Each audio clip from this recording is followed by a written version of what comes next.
நான் ஏன் ரொம்ப விஜய் பேசணும் தெரியுமா? எங்கேயுமே பேசுறது ஏன்னா நம்ம அந்த ராஜேஷ் வச்சுட்டு கொடுக்கணும். அடுத்த வந்துருவாருங்க நம்ம தான் ராஜேஷ் வச்சுட்டு கொடுக்கணும். இப்ப போய் அவசரமா பேசிட்டு அப்புறம் பருத்திகள் படத்துல வர மாதிரி அடுத்த மாதம் சாப்பிட வரும்போது மூஞ்சி இலையை பார்த்துட்டே குழம்பு ஊத்துறது இந்திய விட மாட்டோம்னு சொல்லிட்டு ஆரம்பிக்கும். அதைத்தான் நாங்களே சொல்றோம். எங்க கூட நின்று தானே நீங்க ஐட்டம் தனிக்கடை போடுறீங்க. நீங்க புது ஐட்டம் இருந்தாலும் தனிக்கடை போடணும். நாங்களே எத்தனை சொல்லிட்டு இருக்கோம். இங்க வாங்க. நீங்க அவருக்கும் ஒரு ஆசை வச்சு ஒரு அரசியல் இயக்கத்தை தொடங்கினார், முயற்சி செய்தார்.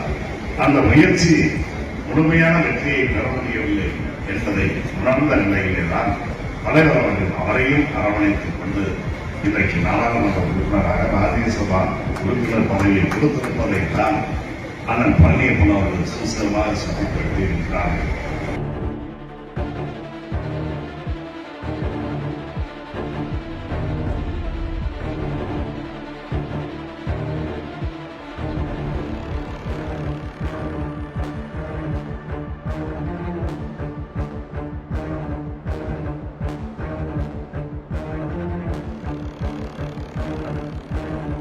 இன்னைக்கு விஜயம் இந்திய விட மாட்டோம்னு சொல்லிட்டு ஆரம்பிக்கும். அதைத்தான் நாங்களே சொல்றோம். எங்க கூட நின்று தானே நீங்க ஐட்டம் தனிக்கடை போடுறீங்க. நீங்க புது ஐட்டம் இருந்தாலும் தனிக்கடை போடணும். நாங்களே எத்தனை சொல்லிட்டு இருக்கோம். இங்க வாங்க. நீங்க நான் ஏன் ரொம்ப விஜய் பேசணும் தெரியுமா?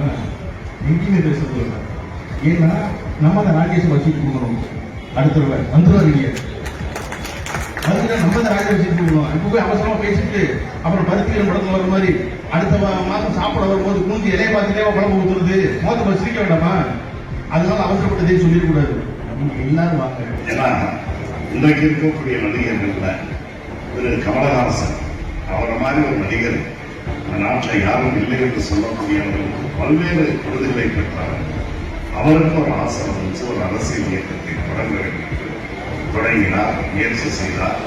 அந்த முயற்சி முழுமையான வெற்றியை பெற முடியவில்லை என்பதை உணர்ந்த நிலையிலேதான் தலைவர் அவர்கள் அவரையும் அரவணைத்துக் கொண்டு இன்றைக்கு நாடாளுமன்ற உறுப்பினராக ராஜ்யசபா உறுப்பினர் பதவியை கொடுத்திருப்பதைத்தான் அண்ணன் பழனியப்பன் அவர்கள் சுசமாக சுட்டிக்காட்டியிருக்கிறார்கள்.